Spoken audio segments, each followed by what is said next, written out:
Hey everyone, and welcome to week 6 of our journey together. Before we dive into today's content, I want to take a moment and express how pleased I am with the efforts you've been putting into this course. Moving through the complexities of disciplinary literacy is no small feat. As we talked about in the opening modules, disciplinary literacy is the most complex form of literacy. So it takes some getting used to understand how we get students to achieve at those levels. Um, your engagement with the discussions and making this real life and the assignments has been exemplary. I am excited to see all that you all accomplish with this. As we reach this point in the term, we are shifting our focus to a critical question. How can instruction scaffold the reading of complex disciplinary texts?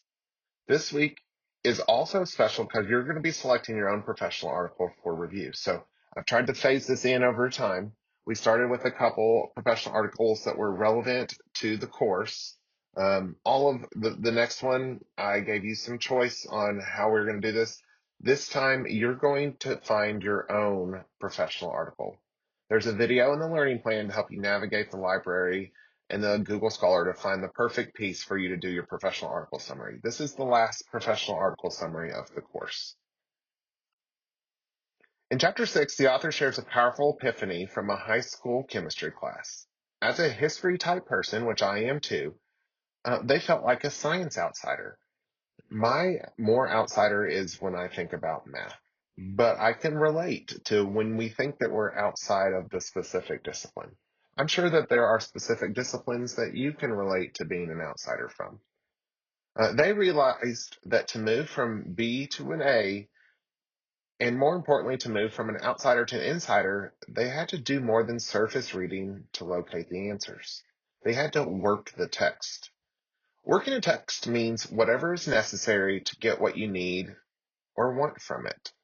The author, for Buell, this meant stopping after every paragraph to summarize, rereading, and talking the talk of chemistry to themselves. This transition from an outsider to an insider is fueled by a shift in an identity. That's why we did so much work with identity early on in this course.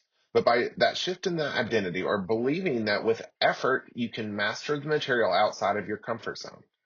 As teachers, our goal is to nurture this disciplinary identity in our students. To help them work a text, we must move beyond the vague term study skills and instead teach specific learning strategies. Proficient readers use a metacognitive voice or a bossy backseat driver that monitors if things are making sense and demands adjustments when they aren't.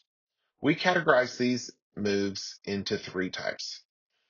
Rehearsing moves, or these are the actions like text marking, highlighting, and note taking that keep the reader wide awake and active.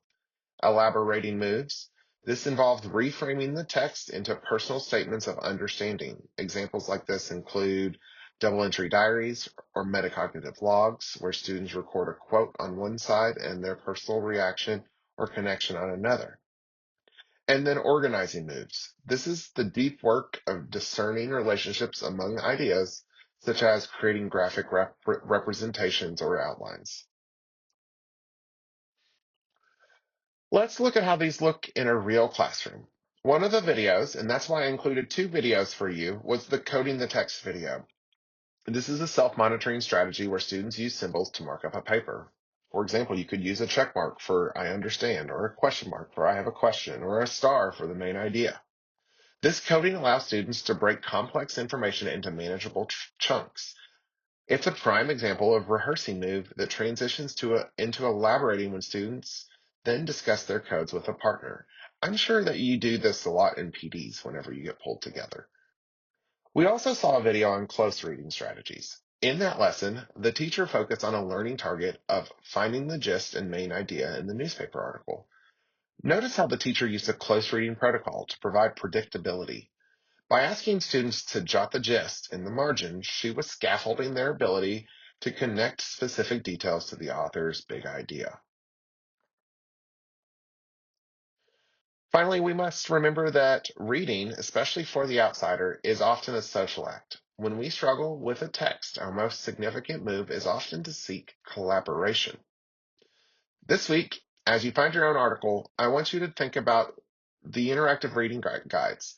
These are not worksheets, they are think sheets designed for students to work through a text collaboratively.